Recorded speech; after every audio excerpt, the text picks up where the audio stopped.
Hello, in front of me I've got SONY Xperia 5. In this video I'll show you how to mute SideSense in certain apps.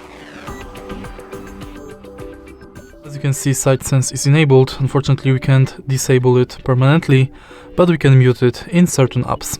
In order to do it, let's enter SideSense and select Mute SideSense. Now you can select in which apps SideSense should be muted. For example, let's select Chrome. Now enter Chrome, and as you can see, SideSense is disabled.